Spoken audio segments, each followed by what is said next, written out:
بسم اللہ الرحمن الرحیم۔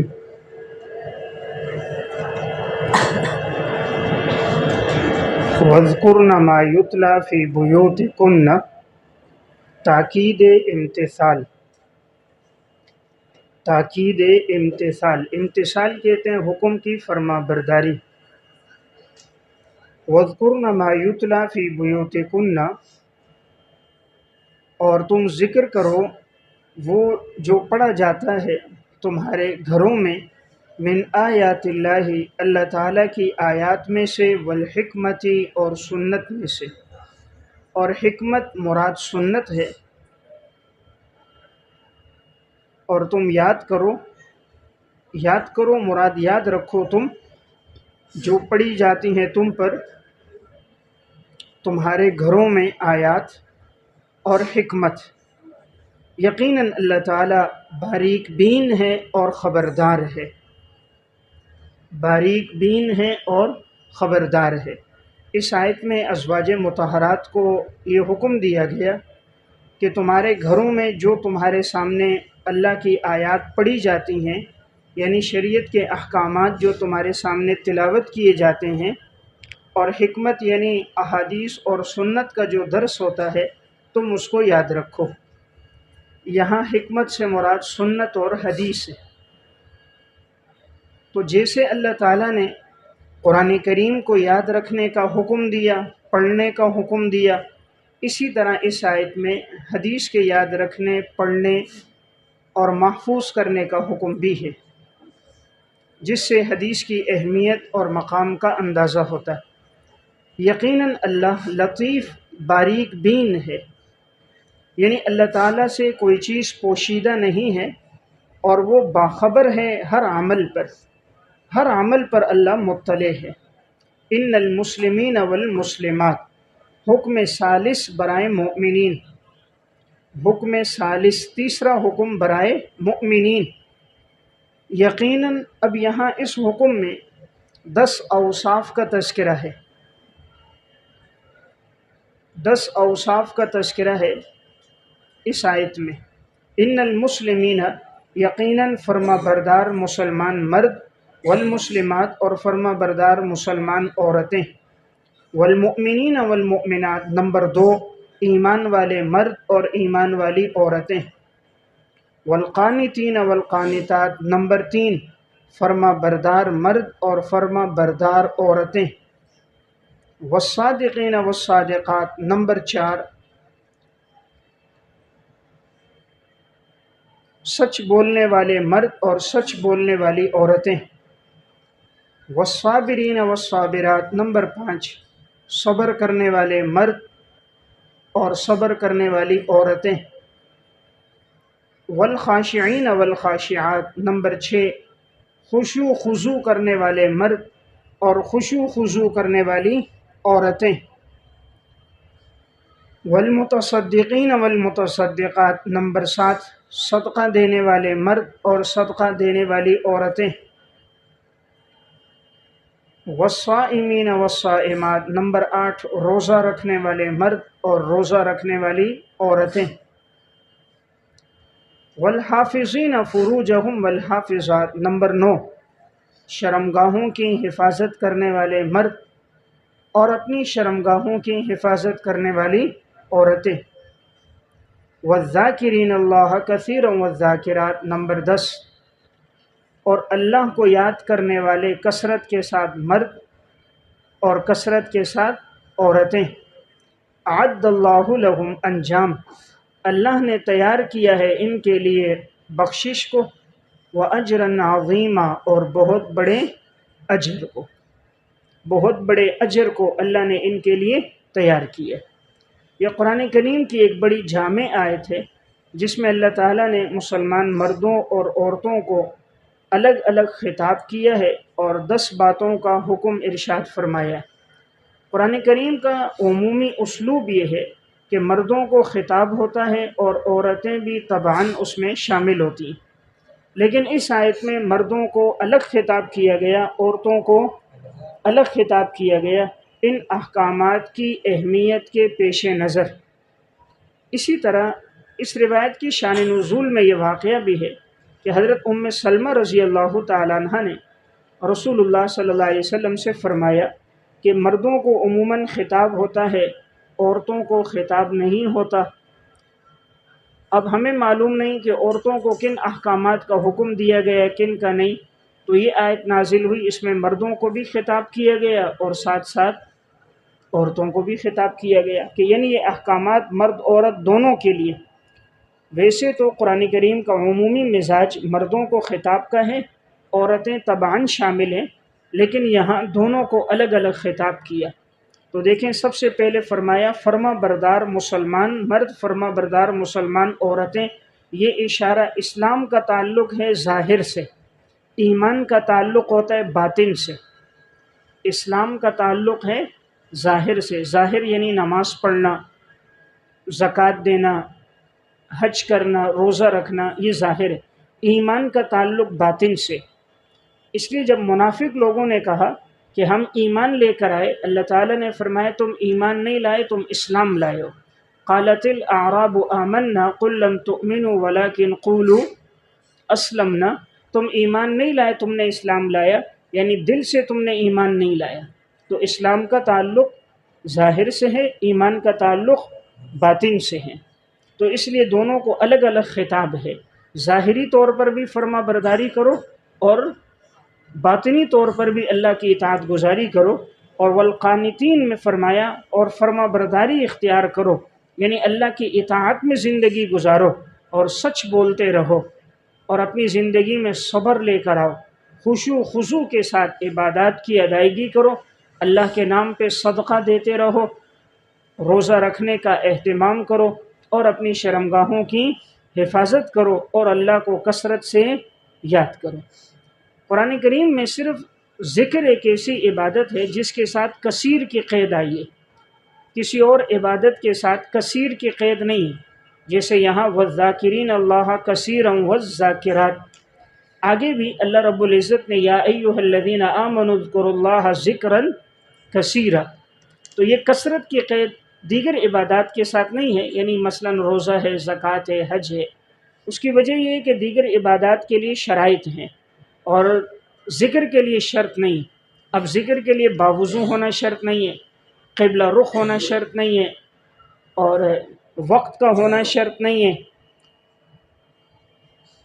اب یہ دیگر عبادات کے لیے شرائط ہیں، مثلا نماز ہے، اس کے لیے باوضو ہونا ضروری ہے، قبلہ رخ ہونا ضروری ہے، وقت کا داخل ہونا ضروری ہے، اس کے بغیر وہ عبادت ادا نہیں ہوتی، جگہ کا پاک ہونا ضروری ہے۔ لیکن ذکر کے لیے ضروری نہیں ہے کہ وقت کوئی بھی وقت آدمی ذکر کر سکتا ہے، ہر وقت آدمی اللہ کو یاد کر سکتا ہے، اس کے لیے باوضو ہونا بھی ضروری، قبلہ رخ ہونا بھی ضروری نہیں ہے۔ تو اس لیے یہ کثرت کے ساتھ مطلوب ہے کہ انسان جہاں کہیں بھی ہو وہ اپنے اللہ کو یاد رکھے۔ وما كان لمؤمن ولا مؤمنة، تنبیہ بر ترک اطاعت، تنبیہ بر ترک اطاعت، جو آپ صلی اللہ علیہ وسلم کی اطاعت کو ترک کرتا ہے اس پر تنبیہ ہے۔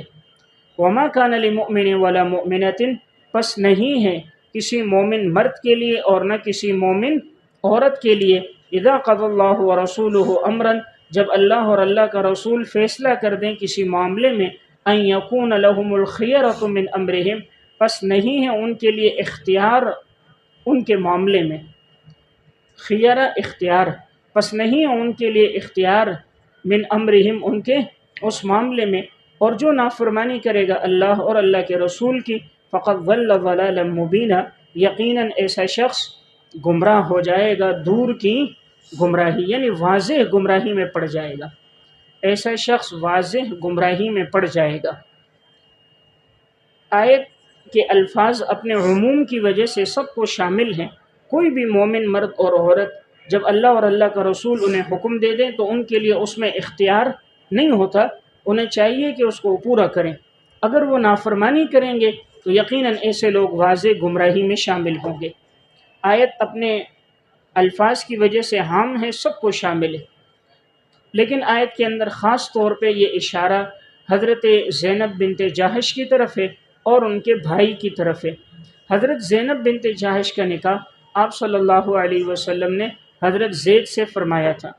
حضرت زید حضور کے منہ بولے بیٹے، زید بن حارثہ حضور کے منہ بولے بیٹے ہیں، تو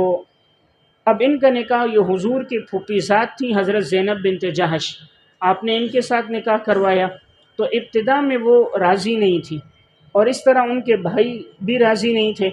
وجہ یہ تھی کہ حضرت زید چونکہ غلام ہیں اور حضرت زینب بنت جہش آزاد تھی، اور پھر ان کا خاندان اور حسب و نسب بھی بہت اونچا تھا، اور اللہ تعالیٰ نے ظاہری باطنی تمام کمالات سے مالا مال فرمایا تھا۔ اس لیے جب یہ حکم ہوا کہ تم ان سے نکاح کرو تو طبعی طور پر ان کے دل میں بات آئی کہ کیسے نکاح کریں۔ تو پھر قرآن کی آیت اتر گئی کہ جب اللہ اور اللہ کا رسول تمہیں کسی بات کا حکم دے دیں تو تمہارے لیے اس میں کوئی اختیار نہیں ہوتا، تمہیں پورا کرنا چاہیے۔ تو پھر حضرت زینب نے نکاح کر دیا حضرت زید سے۔ اب نکاح ہو گیا، لیکن آپس میں مزاج بنتا نہیں تھا، اور عموماً آپس میں تکرار ہوتا رہتا تھا۔ آپ صلی اللہ علیہ وسلم بھی سمجھاتے رہتے تھے، لیکن بہرحال نوبت یہاں تک پہنچی کہ حضرت زید نے پھر حضرت زینب کو طلاق دے دی۔ جب طلاق ہو گئی، اب میں نے پہلے بھی بات عرض کی تھی کہ حضرت زید حضور کے منہ بولے بیٹے تھے۔ اب اللہ تعالیٰ نے اس رسم کو ختم کرنے کے لیے کہ منہ بولے بیٹے کی بیوی سے نکاح جائز ہے، آگے آیات میں آئے گا، اللہ تعالیٰ نے خود حضرت زینب کا نکاح آپ صلی اللہ علیہ وسلم سے کیا۔ جب حضور سے وہ نکاح ہو گیا تو یہ رسم ختم ہو گئی کہ منہ بولے بیٹے کی بیوی سے نکاح جائز ہے۔ جو منع ہے وہ صلبی بیٹے کی بیوی سے نکاح منع ہے، تو آگے اس کا تذکرہ آ رہا ہے۔ اب آپ صلی اللہ علیہ وسلم دل میں اس بات کو پوشیدہ رکھ رہے تھے کہیں لوگ طعن نہ کریں کہ اگر میں نکاح میرا ہوتا ہے تو لوگ کہیں گے، عرب کے اندر تو رواج تھا وہ منہ بولے بیٹے کو حقیقی بیٹا سمجھتے تھے، تو لوگ کہیں طعن نہ کریں گے، دیکھو بھائی انہوں نے تو اپنے بیٹے کی بیوی سے نکاح کر دیا۔ تو آگے آیات میں اللہ رب العزت ارشاد فرمائیں گے کہ ہم نے آپ کا نکاح کر دیا، آپ کو لوگوں سے گھبرانے کی ضرورت نہیں ہے، آپ کے دل میں اللہ کا ڈر ہونا چاہیے، لوگوں کا الزام یا لوگوں کا طعن یہ آپ کو کوئی نقصان نہیں دے گا۔ وَإِذْ تَقُولُ لِلَّذِي خطاب چہارم برائے نبی اکرم صلی اللہ علیہ وسلم۔ دیکھیں پہلے 3 خطاب حضور کو تھے، اب یہ چوتھا خطاب ہے، تو خطاب چہارم برائے نبی اکرم صلی اللہ علیہ وسلم۔ وَإِذْ تَقُولُ اور جب آپ کہہ رہے تھے لِلَّذِي اس شخص سے، لِلَّذِی کے نیچے حضرت زید بن حارثہ سے آپ نے کہا، انعم اللہ علیہ کہ اللہ تعالیٰ نے انعام کیا ہے اس پر، اللہ نے حضرت زید پر انعام کیا تھا۔ انعام سے مراد بریکٹ میں اسلام اور آزادی، اسلام اور آزادی کہ اللہ تعالیٰ نے ان کو اسلام کی دولت سے مالا مال کیا، یہ بہت بڑا انعام ہے۔ اور نمبر 2 ان کو آزادی کی نعمت مل گئی، یہ بھی انعام ہے۔ وَأَنْعَمْتَ عَلَيْهِ اور آپ نے بھی ان پر انعام کیا تھا، اور آپ صلی اللہ علیہ وسلم نے بھی ان پر یعنی حضرت زید پر انعام کیا تھا۔ حضور کا انعام تعلیم دین کہ حضور نے ان کو دین کی تعلیم دی، دین سکھایا، یہ انعام ہے۔ اور اسی طرح اپنی پھوپھیزاد بہن سے ان کا نکاح کروایا، آپ صلی اللہ علیہ وسلم نے اپنی پھوپھیزاد بہن حضرت زینب بنت جہش سے ان کا نکاح کروایا، تو یہ ان پر انعام تھا۔ امسک علیک زوجک پس آپ روک کے رکھو اپنے پاس اپنی بیوی کو۔ تو آپ صلی اللہ علیہ وسلم نے حضرت زید سے فرمایا کہ تم روک کے رکھو اپنی گھر والی کو، واتق اللہ اور تم اللہ سے ڈرو۔ اللہ سے ڈرو مراد یہ ہے کہ اس کے حقوق کے معاملات میں، اس کے جو حقوق تمہارے ذمے ہیں ان کو پورا ادا کرو اور حقوق میں کمی کوتاہی نہ کرو۔ وَتُخْفِي فِي نَفْسِكَ اور آپ چھپا رہے تھے، پوشیدہ رکھ رہے تھے اپنے دل میں، مَاللَّهُ مُبْدِيهِ پس اللہ ظاہر کرنے والا تھا، اللہ ظاہر کرنے والا تھا۔ آپ اپنے دل میں ایک بات چھپا رہے تھے اور اللہ اس کو ظاہر کرنے والا تھا۔ وَتَخْشَى النَّاسَ اور آپ لوگوں سے ڈر رہے ہیں، تو بریکٹ میں طعن یعنی لوگوں کے طعن سے آپ گھبرا رہے ہیں۔ وَاللَّهُ أَحَقُّ أَن تَخْشَاهُ اللہ تعالیٰ زیادہ حقدار ہے اس بات کے کہ آپ اللہ سے ڈریں۔ فَلَمَّا قَضَى زَيْدٌ مِّنْهَا پس جب حضرت زید نے پورا کر دیا منها ان سے، وہی حضرت زینب بنت جہش، جب ان سے پورا کر دی وطراً اپنی حاجت کو، ضرورت کو جب ان سے پورا کر دیا، تو اب بریکٹ میں یعنی حاجت پوری کر کے طلاق دے دی۔ حاجت پوری ہوئی طلاق دے دی تو زوجناکہا، تو ہم نے حضرت زینب کا آپ کے ساتھ نکاح کرا دیا۔ تو اللہ تعالیٰ نے خود یہ نکاح کرایا، تو ہم نے ان کا آپ کے ساتھ نکاح کرایا۔ لِكَيْ لَا يَكُونَ عَلَى الْمُؤْمِنِينَ حَرَج، حکمت نکاح تاکہ نہ ہو ایمان والوں کے لیے کوئی حرج، فی ازواج ادعیائہم، اپنے منہ بولے بیٹوں کی بیویوں کے ساتھ، اپنے منہ بولے بیٹوں کی بیویوں کے ساتھ، ازواج بیویاں اور ادعیائہم منہ بولے بیٹے، اپنے منہ بولے بیٹے کی بیویوں کے ساتھ نکاح کرنے میں کوئی حرج نہ ہو، اذا قضوا منہن وطرا، جب وہ پورا کر دیں ان سے اپنی حاجت کو، وکان امر اللہ مفعولا، اور اللہ تعالیٰ کا حکم پورا کیا ہوا ہے، اللہ کا جو حکم ہے پورا کیا ہوا ہے، اللہ کا حکم ضرور پورا ہوتا ہے۔ دیکھیں اس آیت میں فرمایا کہ وہ شخص جس پر اللہ نے انعام کیا، یعنی حضرت زید، کہ اللہ نے اسے اسلام اور آزادی کی توفیق دی، اور آپ نے بھی انعام کیا کہ آپ نے انہیں دین کی تعلیم دی اور اپنی پھوپھی ذات بہن کا ان کے ساتھ نکاح کرایا، تو آپ صلی اللہ علیہ وسلم انہیں نصیحت کرتے رہے کہ تم اپنی بیوی کو روکے رکھو، یعنی ان کو طلاق نہ دو، اور اگر کوئی آپس میں تکرار وغیرہ ہو بھی تو برداشت کرو، صبر و تحمل سے زندگی گزارو، اور آپ نے ان کو نصیحت کی کہ تم اللہ سے ڈرتے رہو، یعنی کوئی بھی معاملہ ہے حقوق اللہ، حقوق العباد کی مکمل رعایت رکھو، ان کے معاملے میں اللہ سے ڈرو۔ آپ اپنے دل میں چھپا رہے تھے اور اللہ ظاہر کرنے والا تھا۔ آپ کے دل میں یہ بات تھی کہ اب یہ چونکہ یہ معاملہ ایسا ہے کہ نکاح حضور نے ان کا کرایا تھا، حضرت زید کا، تو آپ کے دل میں تھا کہ اگر خدا نہ کرے طلاق ہو جاتی ہے تو اب لوگ بھی کہیں گے کہ بھئی دیکھو پھوپھی ذات بہن سے نکاح کرایا اور وہ زید اس کو نہ رکھ سکے، اور حضرت زینب کے دل میں بھی بات آئے گی کہ آپ نے میرا نکاح کرایا تھا اور جس سے کرایا اس نے مجھے طلاق دے دی، تو گویا لوگوں میں بھی تان کا ذریعہ بنے گا، اور خود حضرت زینب اور ان کے خاندان میں بھی یہ بات کہ جس سے آپ نے کرایا انہوں نے نباہ نہیں کیا، تو آپ اس بات کو اپنے دل میں رکھ رہے تھے کسی طرح بات بن جائے۔ اور یہ نمبر دو، دوسری بات کہ آپ کے دل میں پھر یہ خواہش ہوئی کہ اس کو تکلیف بہت پہنچی حضرت زینب کو، تو آپ چاہ رہے تھے کہ اس تکلیف کا تدارک ہو جائے،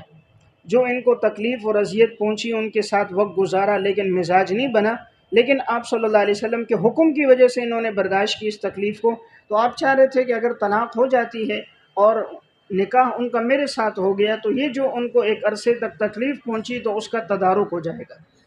اس تکلیف کا ازالہ ہو جائے گا۔ تو اب یہ بات آپ کے دل میں تھی، لیکن آپ کو یہ اندیشہ تھا کہ وَتَخْشَ النَّاسَ، کہ لوگ تان کریں گے، لوگ کہیں گے دیکھیں منہ بولے بیٹے کی بیوی کے ساتھ نکاح کر دیا، تو جاہلیت میں تو یہ منع تھا، تو لوگوں کے تان اور الزام کا آپ کو اندیشہ تھا۔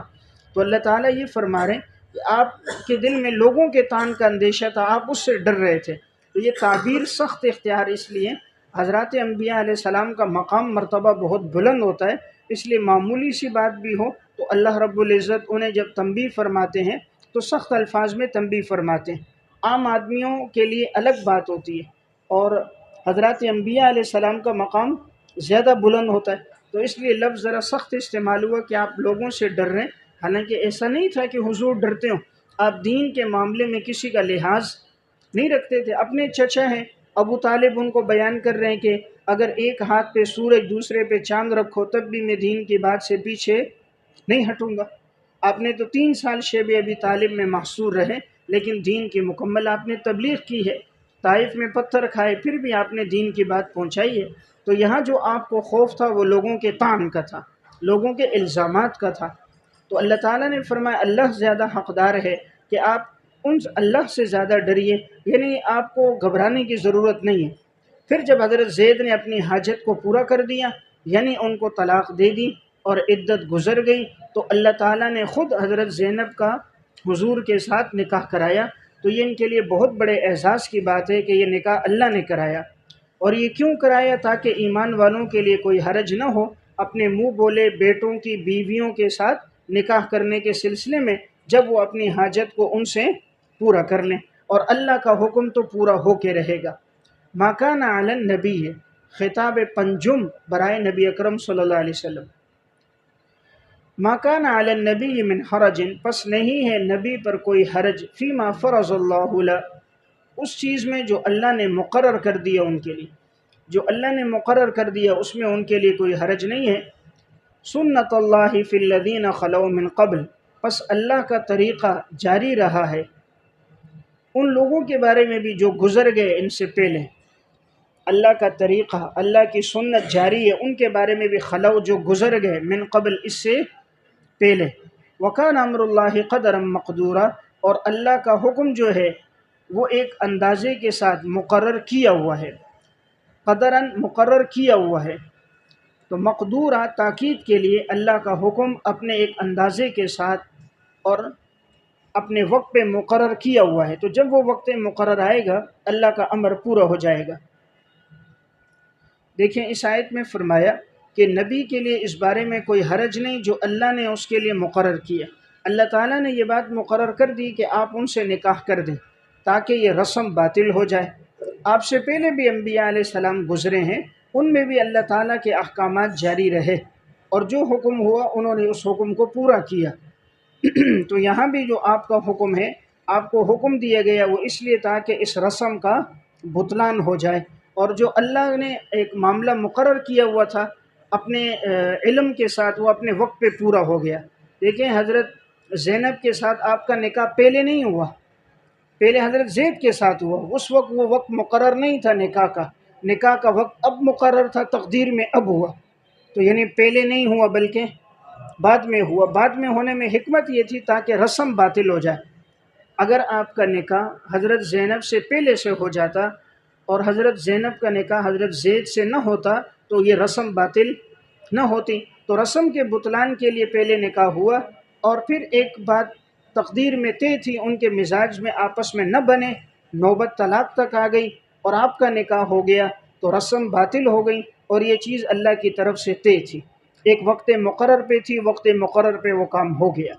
تو ہر کام کے لیے اللہ نے ایک وقت مقرر کیا ہے۔ الذین یبلغون رسالات اللہ، اوصاف انبیاء، اوصاف انبیاء، پس یہ وہ لوگ ہیں انبیاء علیہ السلام جو پہنچاتے ہیں اللہ کے پیغامات، رسالات اللہ کے پیغامات کو پہنچاتے ہیں، وَيَخْشَوْنَهُ، اور وہ اللہ سے ڈرتے ہیں، اور وہ نہیں ڈرتے کسی ایک سے مگر صرف اللہ سے، نہیں ڈرتے کسی ایک سے مگر صرف اللہ سے، اور کافی ہے اللہ رب العزت ان کے لیے حساب لینے والا، اللہ تعالیٰ حساب لینے والا ان کے لیے کافی ہے۔ دیکھیں اس آیت میں فرمایا انبیاء علیہ السلام آپ سے پہلے بھی گزرے اور سب کا کام ایک ہی تھا کہ اللہ کے احکامات کو پہنچاتے تھے، اور وہ اللہ کے علاوہ کسی سے نہیں ڈرتے تھے۔ تو آپ کے دل میں بھی کوئی خوف یا کوئی تان کا الزام ذہن میں نہ آئے، تو آپ کے دل میں صرف اللہ کا خوف ہو، اور اگر کوئی تان وغیرہ ہے تو پہلے انبیاء علیہ السلام کو بھی لوگ دیتے رہے، مختلف تانے دیے گئے، مختلف جملے ان کے بارے میں کسے گئے، تو اس طرح اگر کوئی بات ہے تو اس پر آپ صبر کیجئے، اور جو ایسی حرکت کرے گا اللہ اس کے لیے حساب لینے کے لیے کافی ہے۔ جو تان دے گا اور جو الزامات لگائے گا تو اللہ تعالیٰ ان سے حساب لینے کے لیے کافی ہے، یعنی آپ صبر کیجئے، رجوع اللہ کیجئے، اور جو اس طرح تان میں اپنا وقت گزارے گا اللہ ان سے حساب لے گا۔ ما کان محمد ابا احد من رجالکم، حکم چہارم برائے مؤمنین، حکم چہارم برائے مؤمنین، ایمان والوں کو چوتھا حکم ہے، پس نہیں ہے محمد صلی اللہ علیہ وسلم ابا احد من رجالکم، تم میں سے کسی ایک کے والد، تم مردوں میں سے کسی ایک کے والد، مردوں میں سے کسی ایک کے والد نہیں ہیں، تو نیچے لکھیں گے بالغ مرد، رجال کے نیچے بالغ مرد، ولیکن رسول اللہ و خاتم النبیین، مگر اللہ کے رسول ہیں اور آخری پیغمبر ہیں، تمام نبیوں میں آخری نبی ہیں، وکان اللہ بکل شیء علیما، اور اللہ تعالیٰ ہر چیز کا جاننے والا ہے۔ دیکھیں اس آیت میں فرمایا کہ محمد صلی اللہ علیہ وسلم نہیں ہے تم میں سے کسی ایک کے والد، من رجالکم، تم مردوں میں سے کسی ایک کے مالک نہیں ہیں، تو میں نے کیا کہا کہ لکھیں بالغ مرد، بالغ، دیکھیں رجال اس کو کہتے ہیں جو بالغ ہو، جو بالغ ہو نا اس پہ رجل کا اطلاق ہوتا ہے، نابالغ بچے کو رجل نہیں کہتے، اس کو طفل کہتے ہیں۔ جب بالغ ہو جائے تب اس پہ اطلاق ہوتا ہے رجل کا اور رجال کا۔ یہ اس لیے بات عرض کر رہا ہوں، اب حضور کے بیٹے تو تھے، آپ صلی اللہ علیہ وسلم کے بیٹے حضرت ابراہیم بھی تھے، آپ کے بیٹے عبداللہ بھی تھے، آپ کے بیٹے قاسم بھی تھے، لیکن آپ کے تینوں بیٹوں کا انتقال بچپن میں ہوا ہے۔ حضور کا کوئی بیٹا بالغ نہیں ہوا، آپ کا کوئی بیٹا جوان نہیں ہوا، تینوں کا انتقال بچپن میں ہوا ہے۔ اس لیے فرمایا آپ مردوں میں سے کسی کے والد نہیں ہو، بچوں کے تو والد ہیں، نابالغ لڑکوں کے والد تھے، آپ کی بیٹیاں بالغ ہوئی ہیں، چاروں کا نکاح ہوا، حضرت زینب، حضرت رقیہ، ام کلثوم اور حضرت فاطمہ، چاروں بالغ ہوئیں، چاروں کا نکاح ہوا۔ دو کا نکاح حضرت عثمان رضی اللہ تعالیٰ عنہ سے، حضرت رقیہ اور ام کلثوم کا، اور حضرت فاطمہ کا حضرت علی سے، اور حضرت زینب کا ابو العاص سے۔ تو آپ صلی اللہ علیہ وسلم کی چاروں بیٹیاں بالغ ہوئیں اور چاروں کا نکاح ہوا، لیکن کوئی بیٹا بالغ نہیں ہوا، بیٹوں کا انتقال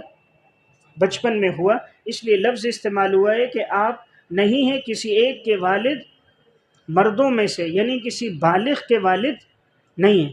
بالغ کے والد آپ نہیں ہیں۔ یہ اشارہ اس طرف ہے کہ حضرت زید جو ہے وہ آپ کا حقیقی بیٹا نہیں ہے، حضرت زید تو بالغ ہو گئے، حضرت زید کا نکاح بھی ہوا حضرت زینب سے، تو وہ بالغ نہیں تھے، اور کیا نام ہے، وہ آپ کے بیٹے نہیں ہیں، کیونکہ آپ کے جتنے بیٹے تھے ان کا انتقال بچپن میں ہوا، بلوغت کو کوئی بھی نہیں پہنچا، تو حضرت زید آپ کا بیٹا نہیں ہے، حقیقی منہ بولا بیٹا ہے۔ اب جب یہ بات کہی گئی کہ محمد صلی اللہ علیہ وسلم مردوں میں کسی کے والد نہیں، لیکن اب کہا اعزاز ان کا اتنا ہے، وہ اللہ کے رسول ہیں، اللہ کے رسول ہیں، یہ بہت بڑا اعزاز ہے، اور صرف رسول ہی نہیں بلکہ وہ خاتم النبیین، تمام نبیوں میں سب سے آخری نبی ہیں، آخری پیغمبر ہیں، تو آخری پیغمبر ہونا بہت بڑے اعزاز کی بات ہے۔ لیکن جو سب سے زیادہ معزز ہوتا ہے وہ آخر میں آتا ہے، مہمان خصوصی آخر میں ہوتا ہے، جو مہمان خاص ہوتا ہے اور مجلس کا روح رواں ہوتا ہے، وہ خصوصی خطاب جس کا ہوتا ہے وہ سب سے آخر میں ہوتا ہے۔ تو امام الانبیاء ساری کائنات کے مہمان خصوصی تھی، اس لیے سب سے آخر میں آئے ہیں۔ تو اب آپ کی شریعت قیامت تک کے لیے بہت بڑا اعزاز ہے۔ پہلے انبیاء علیہ السلام آتے کسی ایک شہر، قریے اور بستی کے لیے، آپ ساری کائنات کے لیے، جس طرح اللہ کی ربوبیت ساری کائنات پر ہے، الحمدللہ رب العالمین، تمام جہانوں کا رب، اسی طرح وما ارسلناک الا رحمۃ للعالمین، آپ کی رحمت بھی ساری کائنات کے لیے۔ جہاں جہاں اللہ کی ربوبیت ہے وہاں وہاں حضور کی رسالت ہے، اس لیے جہاں جاؤ آذان ہوگی تو اشہد ان لا الہ الا اللہ، تو اشہد ان محمد رسول اللہ، ہر جگہ حضور کی رسالت بھی ہے۔ تو یہ بہت بڑا اعزاز ہے آپ کا آخری پیغمبر ہونا۔ تو آگے فرمایا اور اللہ تعالیٰ ہر چیز کا خوب جاننے والا ہے۔ دیکھیں پورے قرآن کریم میں صرف ایک صحابی کا نام ہے حضرت زید کا، پورے قرآن میں صرف ایک صحابی کا نام ہے، وہ حضرت زید۔ آیت آپ نے پڑھ لی کہ قرآن کریم نے حضرت زید کے نام کا تذکرہ فرمایا، فلما قضا زید، فلما قضا زید، جب حضرت زید نے اپنی حاجت کو پورا کیا، تو پورے قرآن میں صرف ایک صحابی کا نام ہے حضرت زید۔ اب یہ نام قرآن میں آیا، اس میں حکمت یہ تھی کہ جب ان سے یہ نسبت ختم کی گئی، لوگ تو انہیں کہتے تھے زید بن محمد، کیونکہ منہ بولے بیٹے تھے تو رواج ہو گیا تھا، سب کہتے زید بن محمد۔ تو جب یہ رسم آئی کہ یہ شریعت کا حکم آیا کہ اصل باپ کی طرف منسوب کرو، منہ بولا بیٹا بیٹا نہیں ہوتا، تو اب ان کے نام سے محمد ہٹ کر اب انہیں کہا جانے لگا زید بن حارثہ۔ تو یہ ان کو بڑی تکلیف تھی کہ میرے لیے اعزاز کی بات تھی، تو اللہ رب العزت نے ان کے اعزاز کو باقی رکھا اور ان کا تذکرہ قرآن میں کر دیا، قرآن میں ذکر آ گیا، تو یہ ان کے لیے ایک بڑی احساس کی بات ہے۔ پھر جب قرآن میں ذکر آیا تو ہر لفظ پہ 10 نیکیاں ہیں، تو اب کوئی لفظ زید کہتا ہے قرآن کریم میں تو اس کو 30 نیکیاں ملیں گی۔ قرآن کے ہر لفظ پر 10 نیکیاں ہیں، تو لفظ زید قرآن کا حصہ ہے، تو اس کے پڑھنے پر 30 نیکیاں ملیں گی، تو یہ ایک بڑے احساس کی بات ہے۔ اب دیکھیں اس آیت میں جو فرمایا مردوں میں سے کسی کے باپ نہیں ہے، حکمت یہ تھی آپ صلی اللہ علیہ وسلم کے بیٹوں کا انتقال بچپن میں اس لیے ہوا، حکمت یہ تھی کہ تاکہ سب حضور کی شریعت پہ چلے۔ بسا اوقات بیٹے بالغ ہو جاتے ہیں تو بعد میں لوگ آنے والے ناسمجھ کمعقل ہوتے ہیں، وہ بیٹوں کے پیچھے چلتے ہیں، اور جو شریعت ہوتی ہے پیغمبر کی اسے چھوڑ دیتے ہیں۔ اور کبھی معاذ اللہ دیکھنے میں آتا ہے کہ دیکھیں باپ بہت بڑا عالم ہوتا ہے، بیٹا نااہل ہوتا ہے، اور پھر وہ لوگ بیٹے کے پیچھے چل جاتے ہیں، اصل جو تعلیمات ہوتی ہیں اس کو ترک کر دیتے۔ تو اللہ رب العزت کی حکمت تکوینی تھی کہ سب کی توجہ امام الانبیاء کی طرف رہیں، آپ سے استفادہ کریں، آپ ہی آخری پیغمبر ہیں، آپ کی لائی ہوئی شریعت کو آگے پہنچائیں۔ ورنہ بعد میں لوگ بیٹے کی بات کو بھی دین سمجھ لیتے کہ فلاں نے بیٹے نے کیا ہے، حالانکہ بات صرف وہ حجت ہے جو پیغمبر کی بات ہے۔ اب یہاں فرمایا کیا، آپ اللہ کے رسول ہو اور آپ آخری پیغمبر ہو، اس میں اشارہ ہو حضور کے بعد کوئی نبی نہیں آئے گا۔ آپ صلی اللہ علیہ وسلم نے پیشن گوئی کی تھی کہ میری امت میں بہت سے لوگ ایسے آئیں گے جو نبوت کا دعویٰ کریں گے، اور وہ سارے کے سارے دجال ہوں گے۔ آپ نے فرمایا 30 لوگ آئیں گے، کلہم یزعم انہ نبی وانا خاتم النبیین لا نبی بعدی، کہ 30 آدمی تقریباً آئیں گے اور وہ سب کے سب دجال ہوں گے، جھوٹے لوگ ہوں گے، نبوت کا دعویٰ کریں گے حالانکہ میں آخری نبی ہوں، میرے بعد کوئی نبی نہیں۔ تو یہ شروع ہوا تھا اسود عنسی سے۔ حضور کے دور میں اسود عنسی نے بھی اس طرح نبوت کا دعویٰ کیا، اور پھر مسیلمہ کذاب نے، یہ بھی آپ صلی اللہ علیہ وسلم کے پاس آیا اور کہنے لگا کہ آپ مجھے اپنی نبوت میں شریک کر دیں۔ تو آپ صلی اللہ علیہ وسلم کے ہاتھ میں ٹہنی تھی، فرمایا اگر تو کہ اس میں شریک کر، اس میں بھی نہیں کروں گا۔ یعنی نبوت کوئی تقسیم ہونے والی چیز اور کسبی چیز نہیں، یہ تو ایک وہابی چیز ہے، اور اس میں کوئی تقسیم نہیں ہوگی۔ تو یہ بدبخت بعد میں گیا اور مرتد ہو گیا، اور اس نے اپنے لوگوں کو اپنے ساتھ کر دیا، اور اس کے لوگ اس پر ایمان لے کر آئے۔ پھر حضرت ابو بکر صدیق رضی اللہ تعالیٰ عنہ کے دور میں ان کے خلاف لشکر دے کر بھیجا گیا، حضرت عامر بن شرحبیل کو اور خالد بن ولید کو، اور پھر ان کے ساتھ جنگ ہوئی اور مسیلمہ کذاب اور اس کے جتنے حواریین متعلقین تھے سب کو قتل کر دیا۔ اس طرح یہ فتنہ دب گیا۔ تو اب اس میں بہت بڑے مسلمانوں کی تعداد میں تقریباً 750 صحابہ کرام جو قرہ تھے وہ بھی اس میں شہید ہو گئے۔ 1200 کے لگ بھگ صحابہ کرام کی شہادتیں اور ان کے زخمی ہونے کا تذکرہ اس جنگ میں ہوا ہے۔ تو اس سے اندازہ کیا جا سکتا ہے کہ ختم نبوت کا معاملہ کتنا اہم ہے۔ تو امت کا سب سے پہلے اجماع ختم نبوت پر ہوا ہے کہ جو نبوت کا دعویٰ کرے گا وہ کافر ہے۔ اس لیے حضور کے بعد جو بھی کہے میں نبی ہوں وہ شخص دائرہ اسلام سے خارج ہے۔ آپ کے بعد کوئی نیا پیغمبر نہیں آئے گا۔ عیسیٰ علیہ السلام پہلے سے پیغمبر ہیں، عیسیٰ علیہ السلام کو نئی نبوت نہیں ملے گی، وہ پہلے سے پیغمبر ہیں، آسمانوں پر ہیں، قرب قیامت میں آئیں گے، اور آپ صلی اللہ علیہ وسلم کی شریعت کے مطابق فیصلے کریں گے، آپ کے احکامات کی تبلیغ کریں گے، یعنی اپنی شریعت نہیں لائیں گے۔ عیسیٰ علیہ السلام کی شریعت موقوف ہو جائے گی، وہ جب دنیا میں آئیں گے تو حضور کی شریعت کے مطابق فیصلے کریں گے۔ تو عیسیٰ علیہ السلام پہلے کے نبی ہیں۔ اب یہ دھوکہ دیتے ہیں کہ عیسیٰ علیہ السلام بھی تو آئیں گے، تو آپ کی ختم نبوت تو باقی نہ رہی۔ تو ختم نبوت باقی ہے، عیسیٰ علیہ السلام نئے پیغمبر نہیں ہے بلکہ پہلے کے پیغمبر ہیں،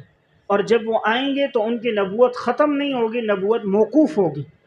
نبوت یہ کہنا سلب ہو گئی، یہ جملہ بھی کفریہ ہے، اس لیے یہ کہیں گے کہ ان کی نبوت اپنے دور میں تھی اور اب موقوف ہے۔ اس کی مثال یوں ہے جیسے اب سعودیہ کا بادشاہ پاکستان میں آتا ہے تو یہاں آ کر اس کی بادشاہت ختم نہیں ہوتی بلکہ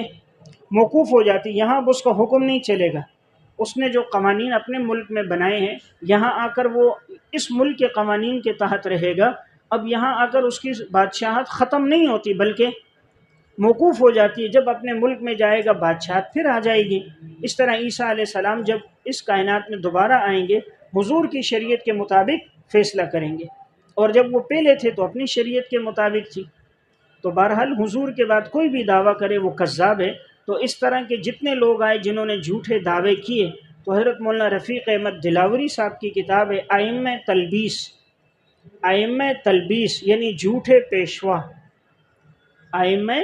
تلبیس جھوٹے پیشوا، جن لوگوں نے جھوٹے دعوے کیے تھے نبوت کے، جھوٹے تھے، ان سب کے حالات ہیں۔ حضور کے دور سے لے کر آج کے دور تک سارے جھوٹوں کے حالات ہیں ائمہ تلبیس میں۔ اس کتاب کا ایک اختصار ہے نثار احمد فتحی کا 22 جھوٹے نبی،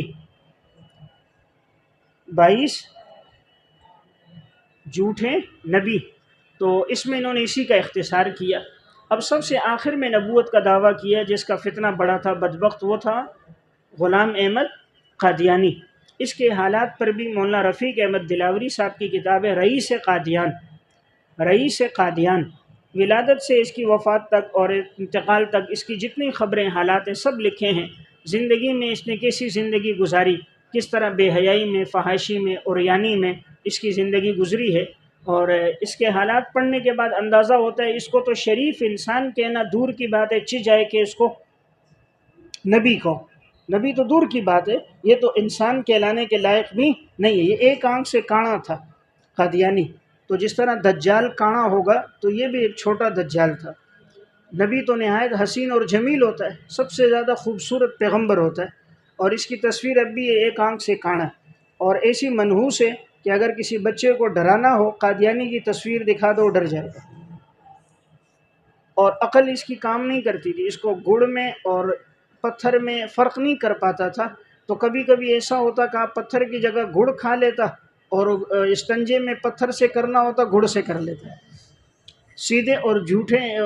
جو دوسرا جوتا ہے اس کی تمیز نہ ہوتی تو بسا اوقات اس کو نشان لگا کے بتانا پڑتا یہ جوتا سیدھا ہے اور یہ جوتا الٹا ہے۔ اتنی دفعہ دن میں بار بار پیشاب کے لیے جاتا جیسے فائر بریگیڈ کی گاڑی آئے اور جائے، یہی اس کا کام ہے۔ بزدل اتنا تھا کہ اب کسی بھی ٹائم کبھی کوئی فائرنگ کی آواز، گولی کی آواز ہو جاتی تھی تو اس کی حالت خراب ہو جاتی، بسا اوقات پیشاب کپڑوں میں نکل جاتا، بزدلی اس کی اتنی زیادہ تھی۔ غیر محرم عورتیں اس کو دباتی رہتی، اس کی مالش کرتی رہتی، تو انگریز نے اس کو پیدا کیا تھا مسلمانوں میں فتنے کے لیے، مسلمانوں کے جذبے جہاد کو ختم کرنے کے لیے انگریز نے قادیانی کو پیدا کیا، تو اس نے نبوت کا دعویٰ کر کے لوگوں کو اپنی طرف مائل کیا، اور اس نے خود بھی کہا میں نے اتنا لٹریچر لکھا ہے قادیانیت کی تبلیغ میں کہ اس سے 50 الماریاں بھر جائیں گی، اتنا اس نے لکھا۔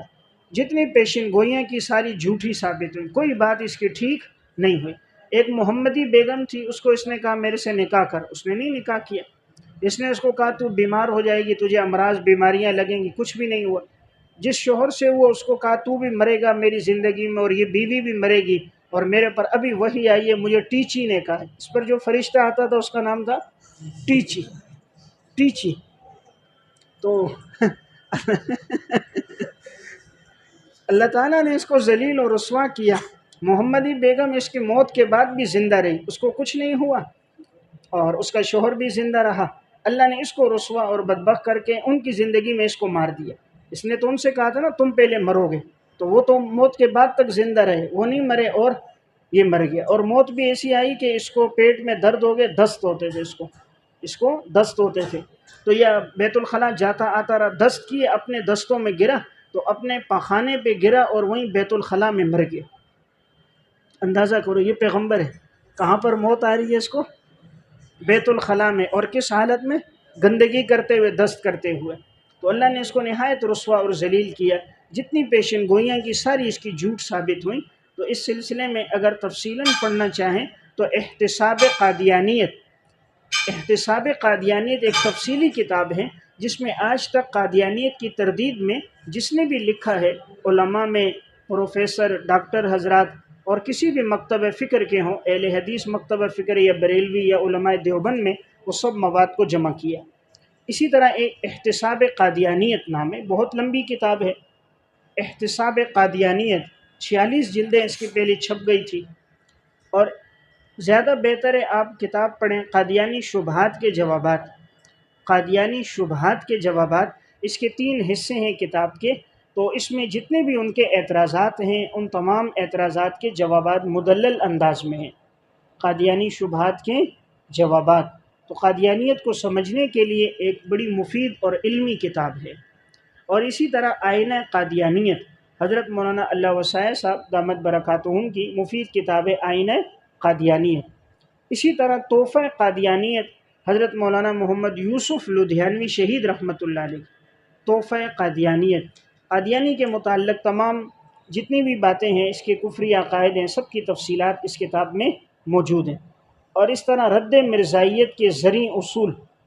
رد مرزائیت کے زرعی اصول، حضرت مولانا منظور احمد چنیٹی صاحب رحمۃ اللہ علیہ کی بھی بڑی مفید کتاب ہے رد مرزائیت کے ذریع اصول، اس میں اہم اصولوں کا تذکرہ ہے۔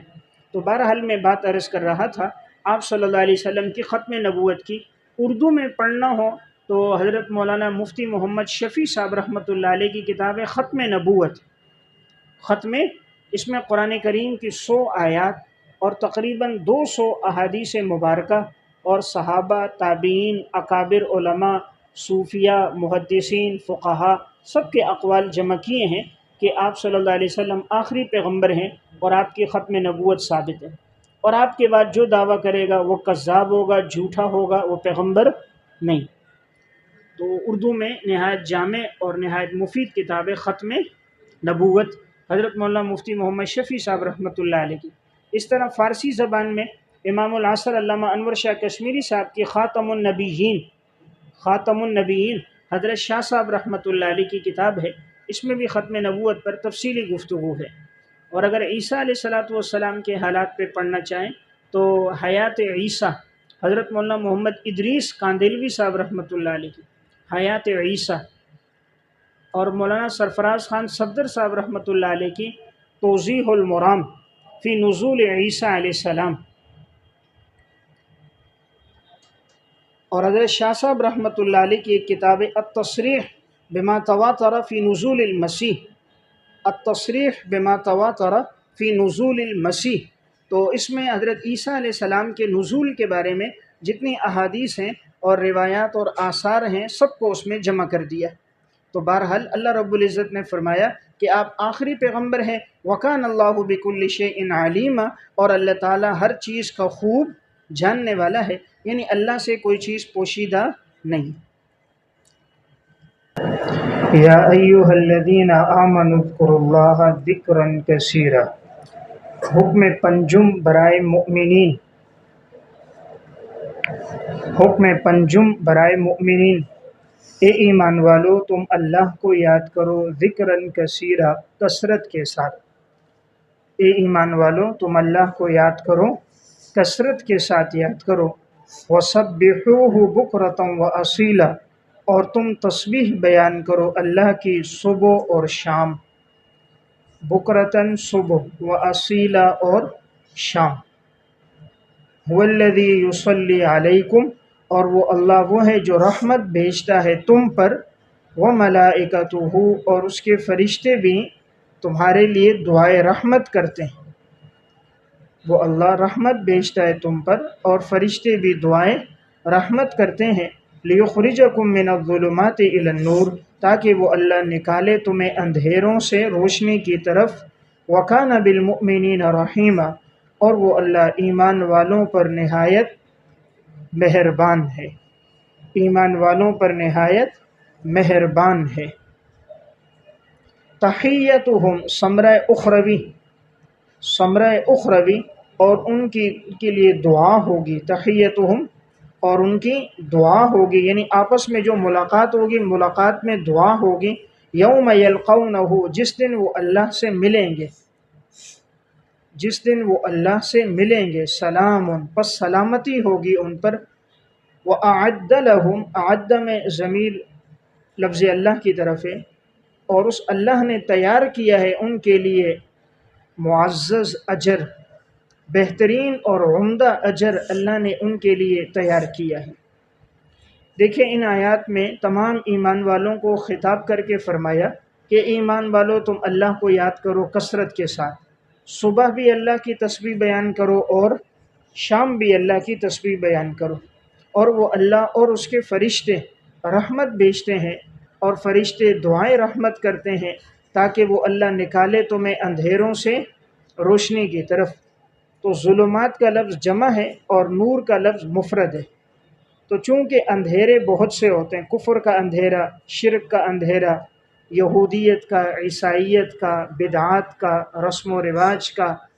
باطل کا، تو اندھیرے بہت سے ہیں اور حق ایک ہے۔ حق راستہ جو ہوتا ہے وہ ایک ہوتا ہے، باطل راستے بہت سے ہوتے ہیں۔ حق ہے اہدنا الصراط المستقیم، یا اللہ ہمیں سیدھے راستے پر چلا، تو سیدھا راستہ دین اسلام وہ ایک ہے،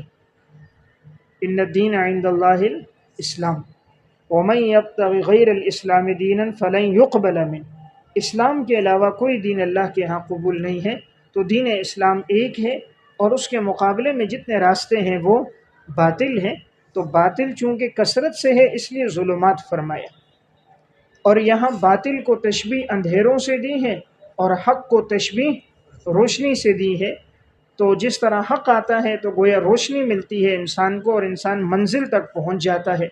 اور اللہ تعالیٰ ایمان والوں پر بڑا مہربان ہے، مہربان ہے کہ اللہ نے پیغمبر بھیجا، آسمانی کتاب نازل فرمائی، اور بندوں کے گناہوں کو اللہ معاف کر رہا ہے، تو بڑا مہربان ہے۔ تحیتہم، پس ان کے لیے ان کی دعا ہوگی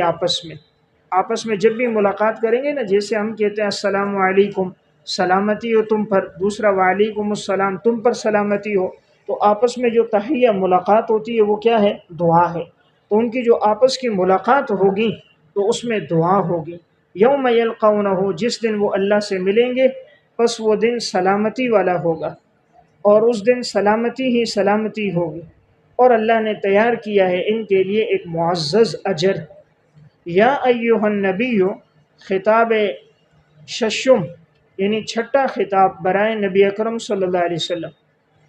یہاں نبی اکرم صلی اللہ علیہ وسلم کو چھٹا خطاب ہے کہ اے نبی، انا ارسلناک شاہدا، یقیناً ہم نے آپ کو بھیجا ہے گواہ، فرائض خاتم الانبیاء، فرائض خاتم الانبیاء، ہم نے آپ کو بھیجا ہے نمبر 1 گواہ، نمبر 2 خوشخبری دینے والا، نمبر 3 ڈرانے والا، وداعیا الی اللہ باذنہ، نمبر 4 بلانے والا اللہ کی طرف اللہ کی اجازت سے،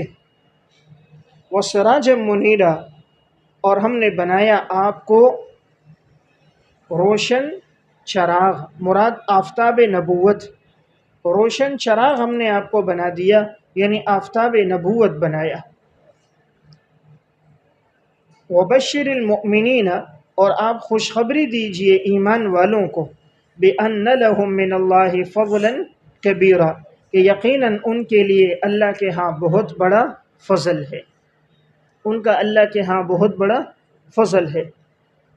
ولا تطع الکافرین،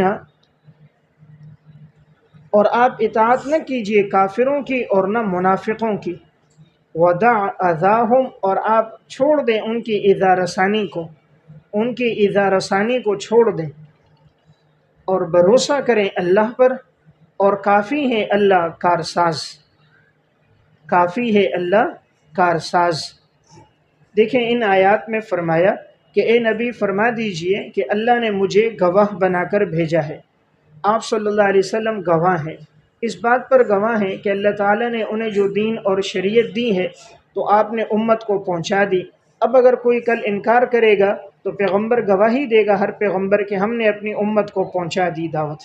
اب اگر کوئی امتی انکار کر رہا ہے تو وہ محض ہٹ درمی کر رہا ہے، غلط بیانی کر رہا ہے، اس کو وہ دعوت پہنچ چکی ہے۔ تو نبی جو ہے وہ شاہد ہے۔ یہاں اب شاہد کا معنی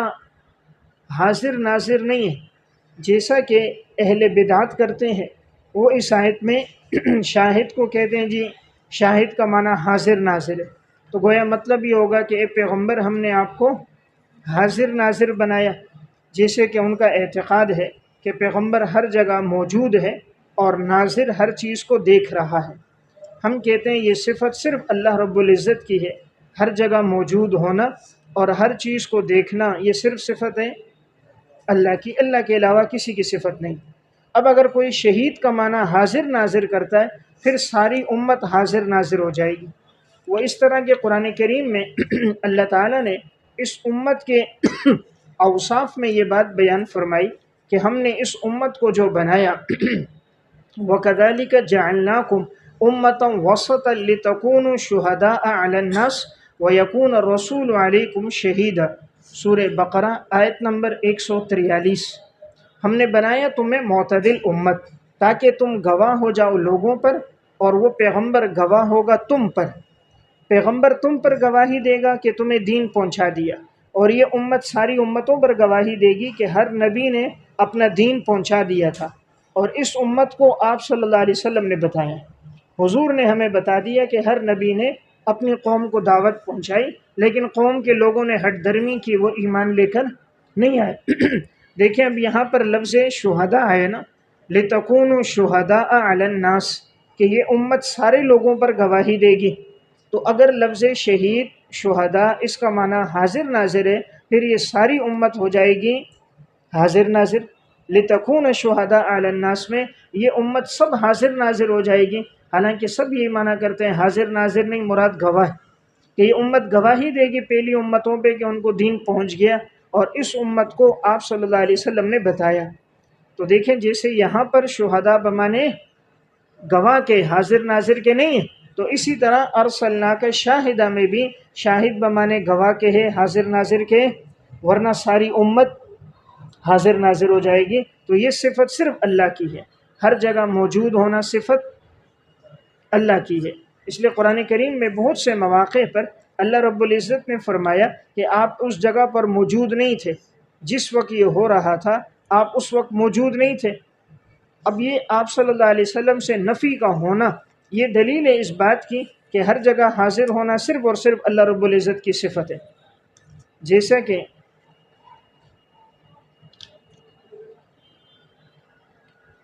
سورہ قصص آیت نمبر 44، وَمَا كُنْتَ بِجَانِبِ الْغَرْبِيِّ إِذْ قَضَيْنَا إِلَى مُوسَى الْأَمْرَ، اور آپ نہیں تھے غربی جانب میں جب ہم نے فیصلہ کیا حضرت موسیٰ علیہ السلام کی طرف حکم کا، وَمَا كُنْتَ مِنَ الشَّاهِدِينَ، اور آپ نہیں تھے اس وقت حاضر۔ تو دیکھیں اللہ تعالیٰ نفی فرما رہے ہیں کہ آپ اس وقت نہیں تھے۔ پھر آیت نمبر 46 میں بھی فرمایا، سورہ قصص آیت نمبر 46، وَمَا كُنْتَ بِجَانِبِ الطُّورِ إِذْ نَادَيْنَا، اور آپ نہیں تھے طور کی جانب میں جب ہم نے موسیٰ علیہ السلام کو پکارا۔ تو معلوم ہوا ہر جگہ موجود ہونا صفت ہے اللہ رب العزت کی۔ اس لیے اللہ تعالیٰ فرماتے ہیں کہ اے انسان جہاں تم دو ہو تیسرا اللہ ہوتا ہے، جہاں تم تین ہو تو چوتھا اللہ رب العزت کی ذات ہوتی ہے۔ أَلَمْ تَرَ أَنَّ اللَّهَ يَعْلَمُ مَا فِي السَّمَاوَاتِ وَمَا فِي الْأَرْضِ مَا يَكُونُ مِن نَجْوَى ثَلَاثَةٍ، نہیں تم کوئی سرگوشی کرتے تین إِلَّا هُوَ رَابِعُهُمْ، مگر وہ چوتھا اللہ ہوتا ہے، وَلَا خَمْسَةٍ، نہیں تم پانچ کوئی سرگوشی کرتے إِلَّا هُوَ سَادِسُهُمْ، مگر چھٹا اللہ ہوتا ہے، وَلَا أَدْنَىٰ مِن ذَلِكَ وَلَا أَكْثَرَ، نہ اس سے کم نہ اس سے زیادہ، إِلَّا هُوَ مَعَهُمْ أَيْنَمَا كَانُوا، مگر وہ اللہ تمہارے ساتھ ہوتا ہے تم جہاں کہیں بھی ہو۔ سورہ مجادلہ آیت نمبر 7، سورہ مجادلہ آیت نمبر 7۔ تو کیا بات سمجھے، ہر جگہ موجود ہونا اللہ رب العزت کی صفت ہے۔ تو اس لیے میں نے عرض کر دیا کہ شاہد کا معنی گواہ ہے، تو ہم نے آپ کو بنا کر بھیجا کہ آپ گواہی دینے والے ہیں، کہ اللہ نے آپ کو پیغمبر بنا کر بھیجا، وہ مبشرہ، اور نمبر 2 آپ خوشخبری دینے والے ہیں ایمان والوں کو خوشخبری دیتے ہیں، وَنَذِيرًا، اور ڈراتے ہیں کفار کو اور نافرمانوں کو، کفار کو ڈراتے ہیں جو نہیں ایمان لے کر آئے، اور اسی طرح جو نافرمان ہیں ان کو ڈراتے ہیں جہنم کے عذاب سے، اور آپ بلاتے ہیں اللہ کی طرف بِإِذْنِهِ، اللہ کے حکم سے۔ تو دیکھیں پیغمبر کی دعوت کیا ہوتی ہے، پیغمبر داعی الی اللہ ہے، اللہ کی طرف بلاتا ہے۔ تو اصل دعوت یہی ہے کہ انسان لوگوں کو دعوت دے اللہ کی۔ تو آج کوئی دعوت اپنی جماعت کی دے رہا ہے، کوئی پارٹی کی دے رہا ہے، تو کوئی لسانیت کی، کوئی قومیت کی دعوت دے رہا ہے، اصل دعوت ہے لوگوں کو اللہ کی طرف بلایا جائے۔ اور ہم نے آپ کو بنایا روشن چراغ، تو منیرہ روشن، سراج کا لغوی معنی چراغ، مراد آفتاب نبوت، ہم نے آپ کو نبوت کا آفتاب بنایا۔ دیکھیں یہاں لفظ جو استعمال کیا سراج، یہ لفظ استعمال ہے سورج کے لیے، سورج کے لیے استعمال ہے، اور سورج کی روشنی ذاتی ہوتی ہے، دوسرے سے ماخوذ نہیں ہوتی۔ چاند کی روشنی سورج کی روشنی سے مستفاد ہوتی ہے، چاند سورج کی روشنی سے روشنی لے کر آگے روشنی دیتا ہے۔ سورج کی روشنی اللہ رب العزت نے اس میں ذاتی رکھی ہے، وہ کسی اور چیز سے اپنی روشنی حاصل نہیں کر رہا۔ تو اللہ تعالیٰ پیغمبر کو براہ راست علم عطا فرماتا ہے، جیسے سورج کی روشنی اللہ نے رکھی، تو حضور کو تشبیہ چاند سے نہیں دی بلکہ سورج سے دی ہے۔ تو گویا چاند اپنی روشنی میں سورج کا محتاج ہے، سورج صرف اللہ کا محتاج ہے۔ تو آپ کو جو علم عطا فرمایا وہ اللہ رب العزت کی ذات نے دیا، اور جیسے ساری کائنات کے لیے ایک سورج ہے، اس طرح ساری کائنات کے لیے آپ کی ایک نبوت ہے۔ جس طرح سورج کے بغیر اندھیرا ہے، کوئی کام نہیں ہوتا، اسی طرح آپ کی نبوت کے بغیر ساری کائنات میں اندھیرا ہے۔ تو جیسے ساری کائنات کے لیے روشنی سورج ہے ظاہری، اس طرح باطنی اور حقیقی روشنی آپ صلی اللہ علیہ وسلم کی ذات ہے۔ وبشر المؤمنین، اور خوشخبری دیجئے ایمان والوں کو، یقیناً ان کے لیے اللہ کی طرف سے بہت بڑا فضل ہے۔ اور آپ نہ اطاعت کیجئے کافروں کی اور نہ منافقوں کی، نہ کافر کی کسی کوئی بات مانے اور نہ منافق کی آپ کوئی بات مانے، اور ان کی ادارہ ثانیوں کو چھوڑ دیں، جو یہ تکلیف آپ کو پہنچائیں ان کو چھوڑ دیں، آپ بھروسہ کریں صرف اللہ پر، اور اللہ تعالیٰ کی ذات آپ کے لیے کارساز کافی ہے۔ یا ایہا الذین آمنو، حکم ششم برائے مؤمنین، چھٹا حکم برائے مؤمنین، ایمان والوں کو چھٹا حکم دیا جا رہا ہے، اے ایمان والو، اذا نکحتم المؤمنات، جب تم مومن عورتوں کے ساتھ نکاح کرو، ثم طلقتموہن من قبل ان تمسوہن، پھر اگر تم ان کو طلاق دے دو قبل اس کے کہ تم نے انہیں چھوا ہو، تم ان کو طلاق دے دو قبل اس کے کہ تم نے ان کو چھوا ہو، ہاتھ لگایا ہو، فما لکم علیہن من عدت، پس نہیں ہے تمہارے لیے ان پر کوئی عدت، تعتدونہا، کہ جس عدت کو تم شمار کرو، تعتدو شمار کرو ہاں عدت کو، پس نہیں ہے تمہارے لیے ان پر کوئی عدت کہ جس عدت کو تم شمار کرو، فمتعوہن، پس تم فائدہ دو انہیں، وسرحوہن، اور رخصت کرو انہیں، سراحا جمیلا، بہتر انداز سے رخصت کرنا، تم انہیں رخصت کرو اور بہتر انداز کے ساتھ رخصت کرو۔ دیکھیں اس آیت میں فرمایا کہ اے ایمان والو، جب تم مومن عورتوں سے نکاح کرو تو معلوم ہوا بہتر یہ کہ انسان نکاح کس سے کرے؟ مومن سے۔ پہلے اہل کتاب سے نکاح جائز تھا، لیکن آج کے دور میں جائز نہیں ہے، اب کوئی اہل کتاب نہیں ہے، اب جتنے بھی ہیں وہ کتاب میں چونکہ تحریف ہو گئی، تورات میں انجیل میں وہ اپنی اصلی حالت میں موجود ہی نہیں ہے، اس لیے اب وہ اہل کتاب میں سے نہیں ہے۔ آج کے دور میں کسی اہل کتاب سے، عیسائی یہودی سے نکاح کرنا جائز نہیں ہے۔ تو یہاں حکم ہے ایمان والوں سے نکاح کرو، اشارہ اس طرف ہے کہ نکاح مفید تبھی ہوتا ہے جب وہ مومن عورت سے۔ پھر آگے فرمایا کہ جب تم ان کو طلاق دو قبل اس کے کہ تم ان کو چھو لو۔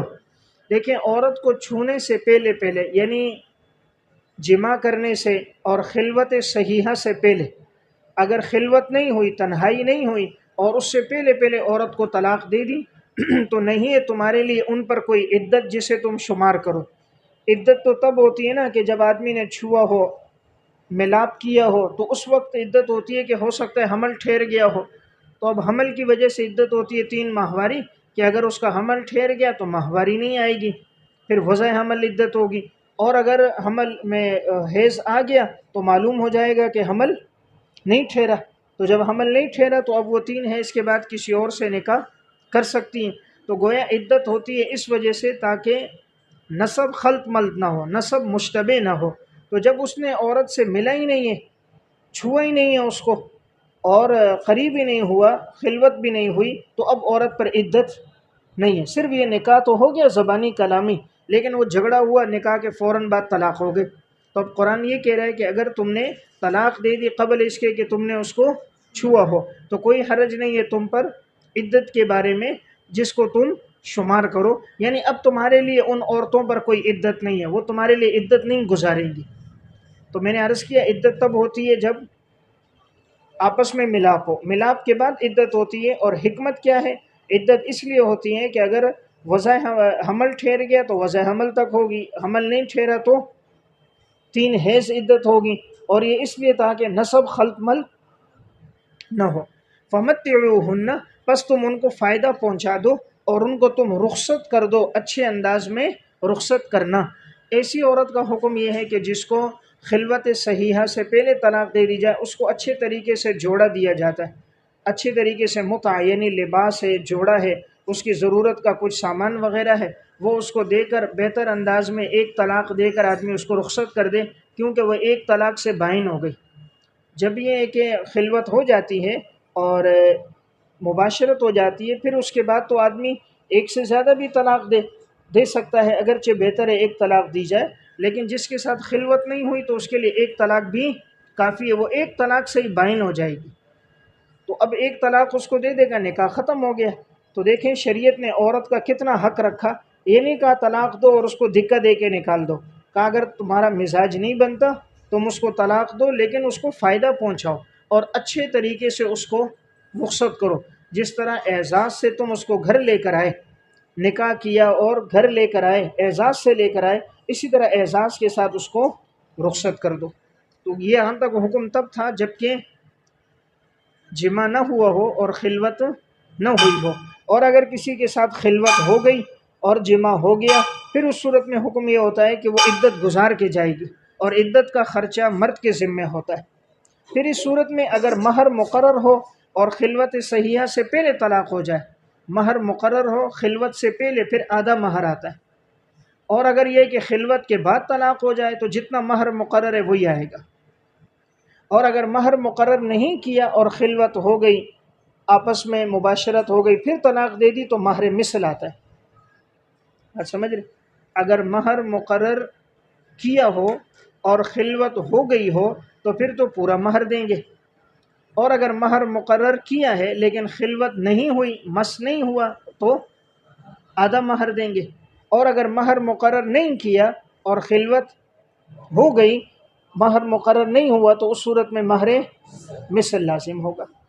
بات سمجھ گئے؟ مہر مثل کا مطلب ہوتا ہے اس جیسا مہر جو اس کی خاندان کی عورتوں کا ہے، مثلا اس کی بہن کا ہے، خالہ کا، پھوپھی کا، اس خاندان کی جو عورتوں کا مہر ہے اتنا مہر دینا ہوگا۔